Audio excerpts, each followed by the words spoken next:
Bom dia, pessoal. Meu nome é Leonardo Cooper, eu sou CSO da Vault One. Quero agradecer ao IAM Tech Day pelo convite e pela oportunidade de falar hoje aqui com vocês nesse belo evento. Hoje eu gostaria de falar sobre o firewall humano. Nós sabemos que os ambientes de rede, eles estão cada vez mais complexos. Cada dia entram novos usuários, novos sistemas, novos serviços, e o tamanho dessa superfície que precisa ser protegida, né, a superfície de ataque, ela só cresce. E as pessoas, elas desempenham um papel cada vez mais relevante na proteção da empresa. Nós temos observado que os últimos incidentes de segurança, o fator humano, ele foi determinístico para o incidente ocorrer. Eu acredito que, ao mesmo tempo que as pessoas podem ser o nosso maior risco, elas também podem ser nosso maior aliado. Por quê? É o usuário que escolhe onde clica, quando clica ou não clica. É o usuário que tem as credenciais que abrem as portas das informações da organização. É o usuário que escolhe o que compartilhar, o que não compartilhar, com quem compartilhar. É o usuário que é o gerador ou consumidor dos dados, ele está na ponta dos processos, que é geralmente onde vazam os dados, e é o usuário que autoriza ou desautoriza o acesso dos parceiros, dos fornecedores aos sistemas da empresa.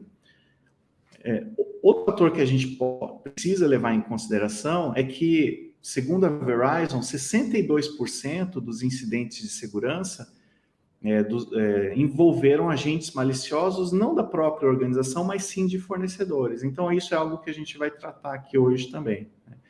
Então, como a gente pode ver, tudo gira em torno de pessoas, pois a tecnologia, por melhor que ela seja, ela não é eficiente para proteger tudo. São as pessoas o motivo pelo qual a tecnologia falha às vezes.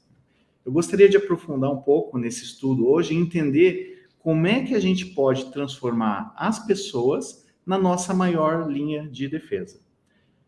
Para transformar as pessoas nos nossos aliados, primeiro a gente precisa entender como a natureza humana funciona. Muitas organizações assumem que os funcionários quebram os protocolos de segurança porque eles têm intenção maliciosas ou não conhecem as regras. Mas, na verdade, o fato é que a maioria dos funcionários não cumprem com as políticas de segurança por causa de dois fatores da própria natureza humana: a conveniência ou a preguiça e o estresse, que são intrínsecos da natureza humana.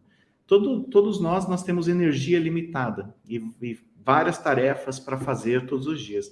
Quando se trata de tomada de decisão, o ser humano ele tende a seguir o caminho mais fácil e mais conveniente, de modo a preservar essa energia. Ou seja, em outras palavras, é menos provável que os funcionários sigam as políticas de segurança se essa política impedir ele de realizar o seu trabalho com eficiência. Um outro fator que a gente precisa considerar da natureza humana é o estresse.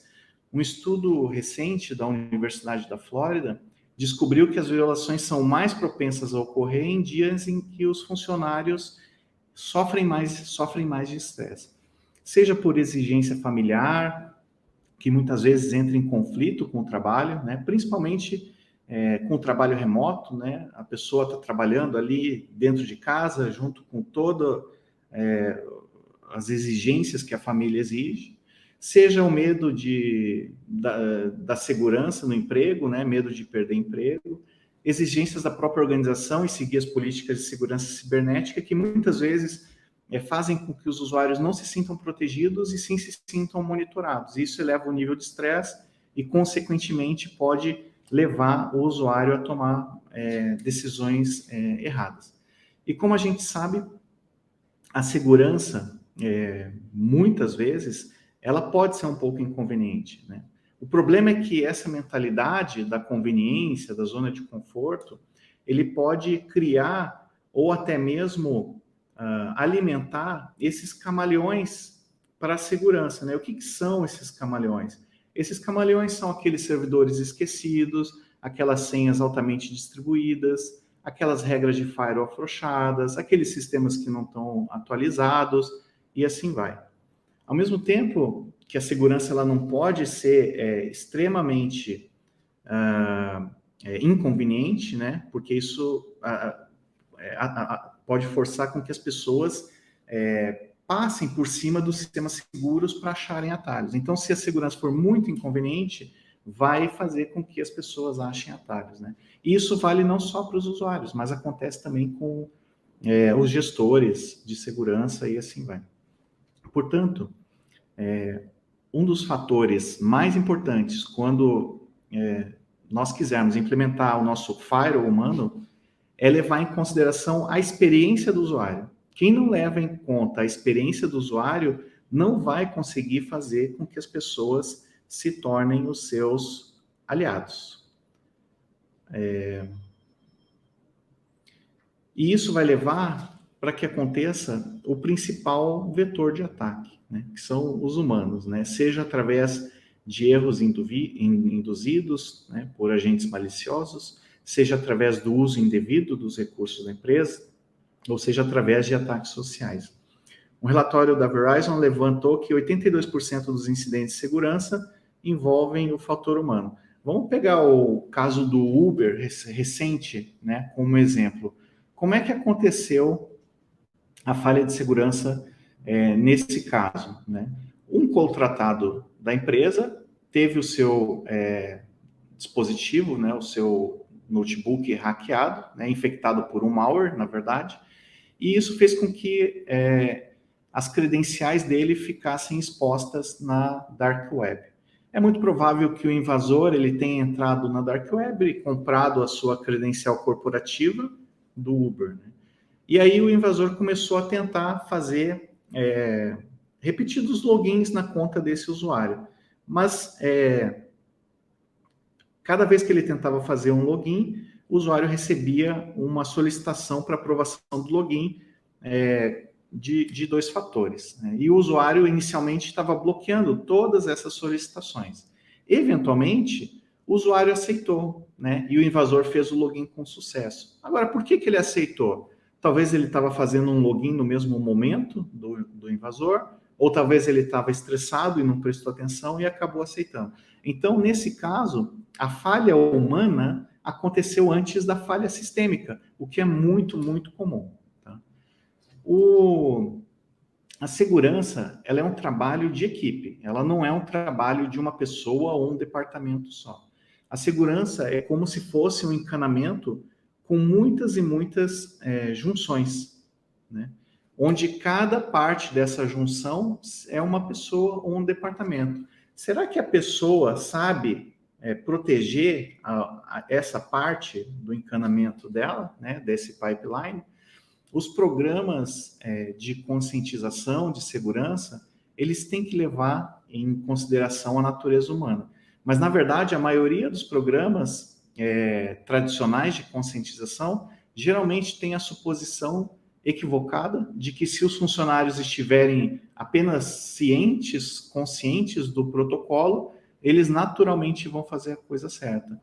Como, na verdade, o que acontece é que a gente está vendo que a natureza humana leva muitos a evitar as melhores práticas em favor da conveniência. Então, nós não podemos supor que naturalmente as pessoas vão fazer as coisas certas só porque elas sabem, têm ciência de um protocolo, uma política de segurança.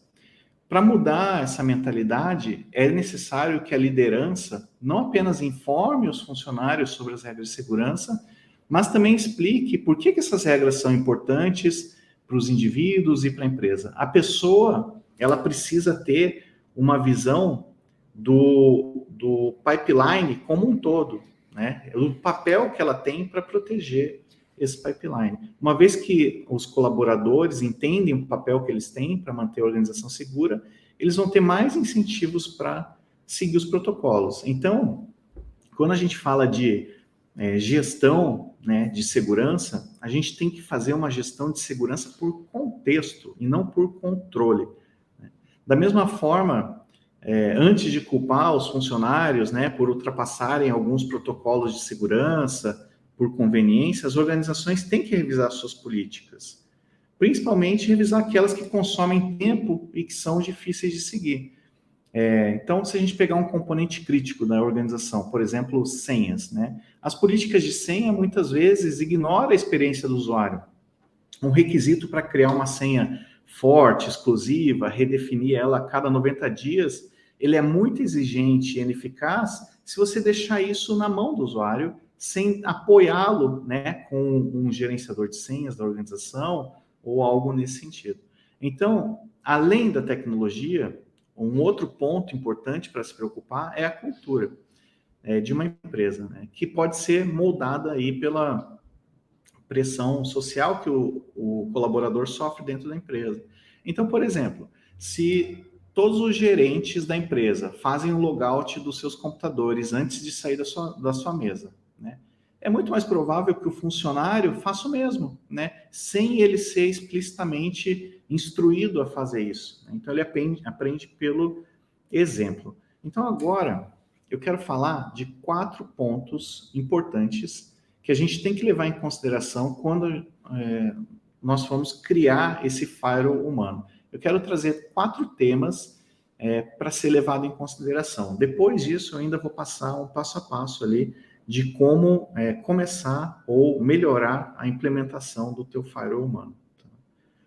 Então, o primeiro tema que eu quero trazer é a experiência do usuário.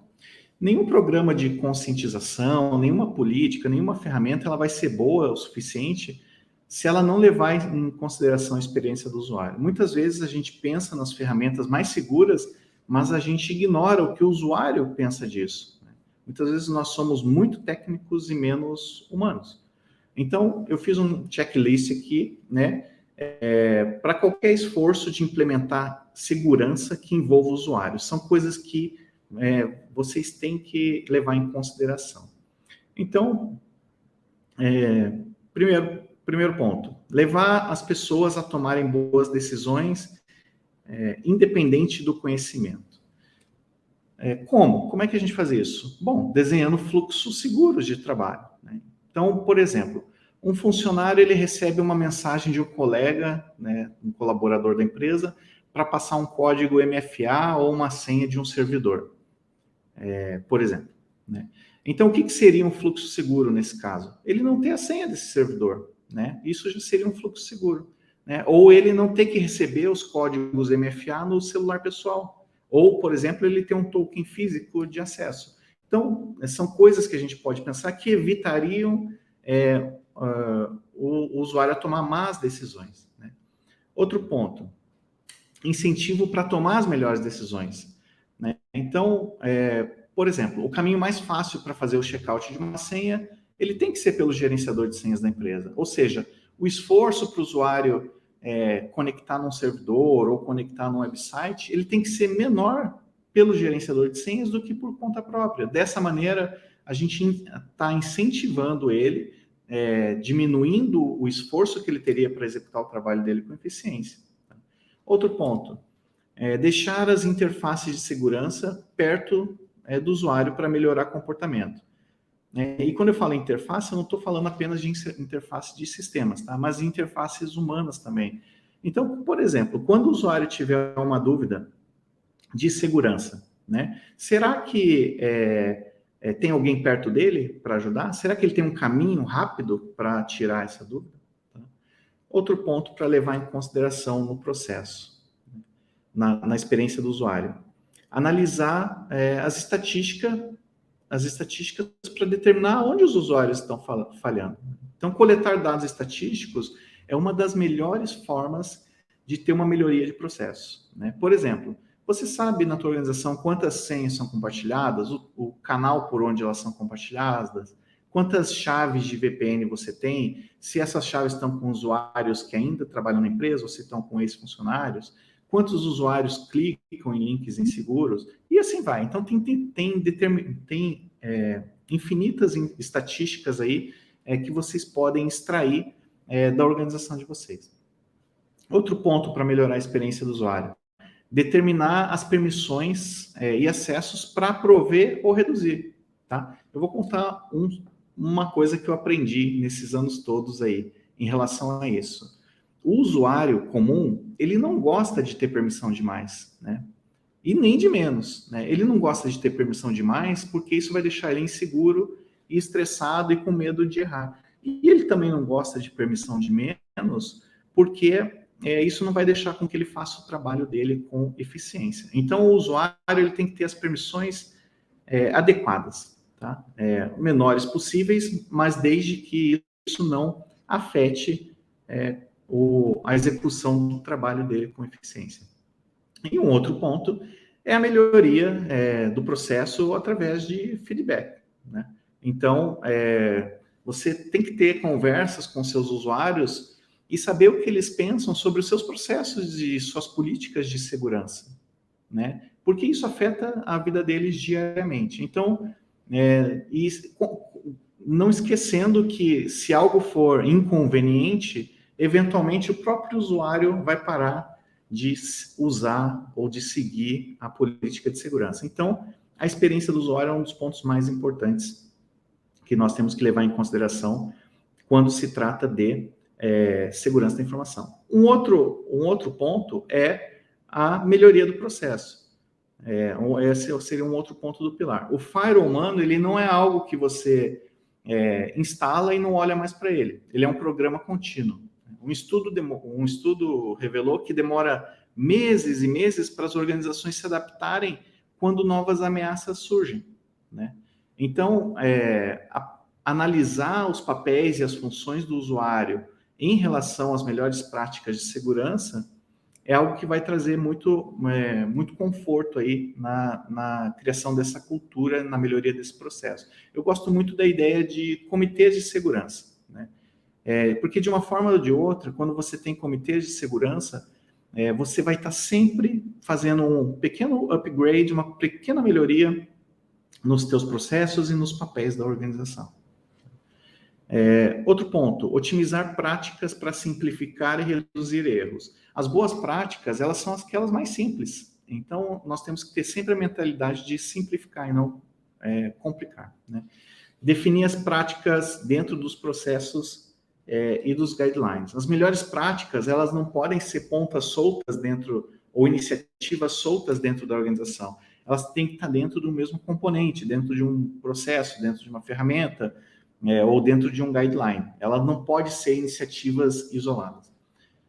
Outro ponto para melhorar o processo, né? Ensinar como trabalhar corretamente e não do que ter medo, né? O medo faz com que o usuário fique estressado, o que, por sua vez, como a gente já viu, é um dos fatores que levam os usuários a cometerem erros. E tenha um comitê de segurança, né? Como você sabe, você não sabe tudo, você não vê tudo, você não tem uma visão holística de tudo, então é essencial montar esses comitês de segurança que, além dos especialistas, tem que ter lideranças e representantes não especialistas também. E esse comitê aí, idealmente, vai se reunir pelo menos 2 vezes por mês, tá? E o outro tema importante para montar o nosso firewall humano seria a resposta a incidentes, né?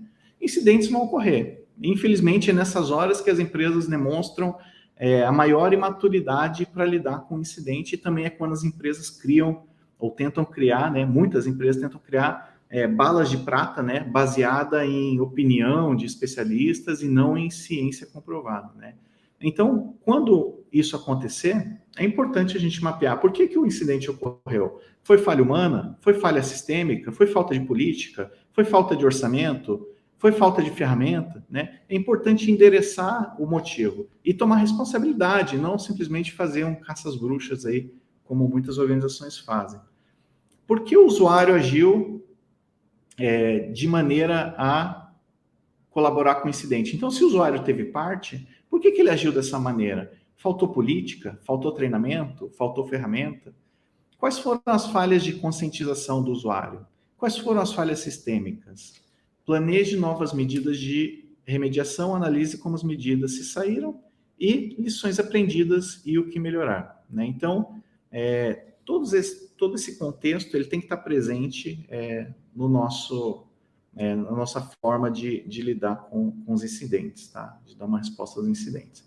E o último tema, antes da gente entrar ali na questão do firewall humano, né, na prática mesmo, é o treinamento. Então, o treinamento é importante por quê? Porque a velocidade do aprendizado na empresa, ela vai acelerar a resposta às ameaças, principalmente às novas ameaças, né? Então, o que levar em consideração num programa de treinamento? Primeiro, análise estatística, né? Você tem que identificar aonde você pode melhorar e você só vai conseguir fazer isso se você tiver dados, né? Segundo, é habilidade de comunicação. Então, como é que esse treinamento, né, vai ecoar, né, com o passar dos meses, né? Com o passar do tempo. As empresas, elas têm uma rotação muito alta de funcionários, de colaboradores, né? Idealmente, você quer criar uma cultura de segurança dentro da organização, de tal modo que as pessoas novas que entram já entram absorvidos por dentro dessa cultura, né? Tem que avaliar se os treinamentos são para todas as funções e dá para fazer vários treinamentos para todas as funções e não confiar apenas em certificações e fazer simulação. Então, não achar que a pessoa fez um treinamento lá de algumas horas, ela está pronta para proteger a empresa, né? Isso é um trabalho constante, é uma melhoria constante que nós temos que nos preocupar, tá? Então, uma forma de fazer isso é fazendo simulações mesmo. Tá? Então, como avaliar, como iniciar o seu firewall humano dentro da sua organização, né? Eu separei aqui quatro temas, né? Para você iniciar o teu firewall humano, caso você ainda não tenha iniciado, ou melhorar, caso você já tenha, tá? Então, o primeiro ponto é estabeleça equipes de segurança da informação. De um modo geral, você vai precisar de duas equipes de segurança da informação. Uma equipe executiva e uma equipe número 2, que seria a equipe de segurança multifuncional. O papel da equipe executiva é estabelecer a missão, os objetivos, as metas do programa. E essa equipe, geralmente, ela é composta por executivos de nível mais sênior, tá? Essa equipe que também é responsável por definir as políticas de segurança da empresa, estabelecer os limites de risco que a organização tem, né, e os limites do risco que ela pode tomar, né, obter orçamento para o programa, né, e criar a segunda equipe, que seria a equipe multifuncional. Já essa equipe número 2, que é a equipe multifuncional, ela pode ser composta de várias subequipes, né? Blue Team, Red Team, DevOpsSec, IT, e assim por diante, né? E é essa equipe 2 que ela é responsável pelas operações diárias da segurança, que inclui o quê? A gestão de ativos, a avaliação de ameaças e de vulnerabilidades, a gestão do risco, a execução das políticas definidas, o estabelecimento de novos procedimentos, novos controles, a realização de auditoria, de treinamento, né, e assim vai, né?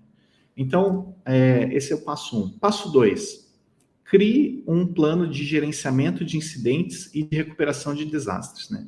Alguns exemplos de incidentes são violização de segurança, perda dos ativos, né, perda de ativos de TI principalmente, exclusão de dados críticos, falta de energia. Então, um bom plano de resposta para esses incidentes vai identificar o que precisa ser feito, né, para os incidentes mais comuns.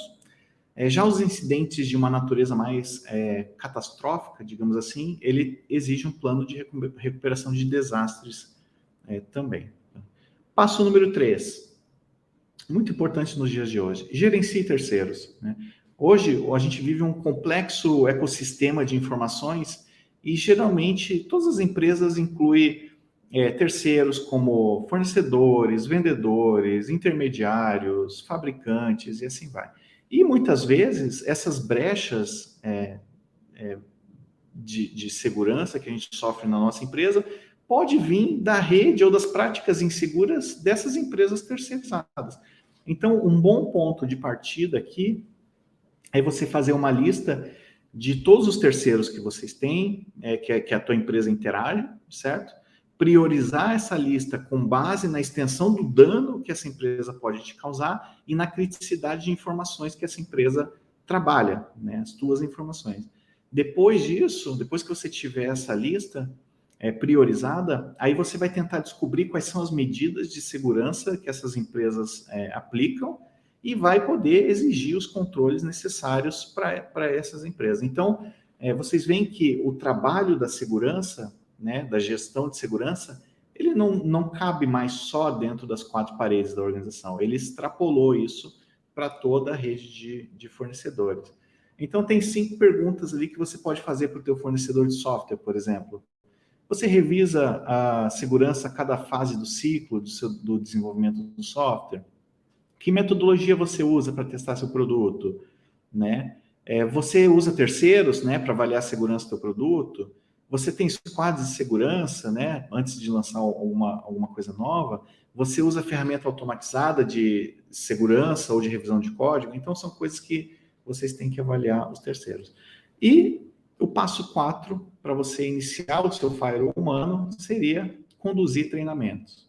Então, todos os tipos de proteção, de tecnologia, medidas de segurança, eles não vão significar nada se os funcionários forem descuidados com seus laptops e com seus ativos, conectarem redes inseguras fora do trabalho, ou não estiverem cientes do que constitui um comportamento suspeito, por exemplo. Os ativos, então, eles têm que ser categorizados em níveis de importância com base nas informações neles contidas e no custo para a empresa se esse ativo for comprometido. Né? Então, tudo isso tem que ser incluído ali no teu treinamento. Né? A segurança da informação ela não é uma preocupação só da área de segurança, ela tem que ser uma preocupação de toda a empresa, do board até o último funcionário da empresa. Tá? E aqui a gente tem um framework para você avaliar como é que você pode avaliar o firewall humano que você já tem na tua organização. Então, muito provavelmente, alguns esforços já estão sendo feitos na tua organização. Né? Então, o primeiro passo é trazer isso para um componente central. Né? Em vez de ter esses esforços isolados, né, por exemplo, treinamentos em um lugar, comitês em outro, ferramentas em outro, né, o ideal é trazer isso tudo para dentro de um mesmo componente, que vocês vão ter mais controle, mais métricas de tudo isso. Tá? Faça um levantamento do que existe no programa, né, do que existe no teu programa atual. Veja o que funciona e o que não funciona. Pode ser que tem coisas que você tenha que não está funcionando, ou que você talvez nem tem dados, métricas para saber se está funcionando ou não. E seja consciente na criação das políticas, né? Não vamos criar políticas demasiadas, exageradas, que a gente sabe que não vão funcionar e talvez possam até trazer uma ineficiência aí operacional para a empresa. Segundo passo é determinar os recursos que você tem disponível na tua empresa. Né? Quem que você tem disponível? Talvez você tenha mais pessoas disponíveis do que você saiba. Né? Qual é o seu orçamento, né, para criar esse firewall humano? Você tem os relacionamentos necessários para executar o que precisa ser feito? Às vezes, boa vontade não vai fazer você ir longe. Você precisa do apoio, tanto de cima quanto de baixo da hierarquia. Né? E quais são as tuas habilidades? Né? Talvez você seja melhor em treinamentos de conscientização, mas não conheça muito bem sobre ferramentas ou sobre políticas. Aprenda com o que você tem disponível para saber o que você precisa a mais. Né? Outro ponto, escolha os projetos. Aonde você aplica melhor os seus recursos? E aqui você vai ter que priorizar os teus projetos mais críticos. Né? Aonde está o impacto mais visível que você pode causar? Né? Isso é um item importante para escolher um projeto de segurança também. Né? Você tem que causar um impacto visível, principalmente se for na cultura da organização. Né? Aonde você vai ter menos resistência. Então, às vezes, você tem uma super ideia, um super projeto, mas vai ter resistência do board, vai ter resistência do time, vai ter resistência dos usuários.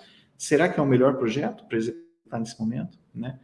E outra coisa a considerar, se é um programa finito ou contínuo. Né? É uma iniciativa de uma vez só ou é um programa contínuo que eu vou instalar aqui dentro da empresa? E O outro passo é colete métricas, né? Meça seus esforços em todas as categorias, não trate dicas tolas como ciência, e isso a gente vê muito no mercado, né? Muitas opiniões infundadas, né? Que são mais opiniões tolas, né? Do que ciência mesmo comprovada. Então, muitas vezes a empresa segue por um rumo sem métrica, só por uma opinião de alguém que talvez nem é da empresa, né? E incidentes vão ocorrer, né? Esteja preparado aí para os incidentes, tá? Bom, gente, a nossa maior linha de defesa são as pessoas, né? Desde que a gente saiba usá-las. Vamos pensar em como transformar as pessoas, como transformar a cultura da empresa para que as pessoas entendam o seu papel. O maior legado que a gente pode deixar numa empresa, né, numa organização, é deixar ela mais segura do que quando nós a encontramos. Então, vamos ter isso em mente. Agradeço aí demais a oportunidade para falar um pouquinho para você sobre Fire Humano. Fiquem à vontade aí para entrar em contato. Eu fico à disposição. Tenham todos um ótimo evento e assistam ótimas palestras aí que estão para vir pela frente também. Muito obrigado e um ótimo dia.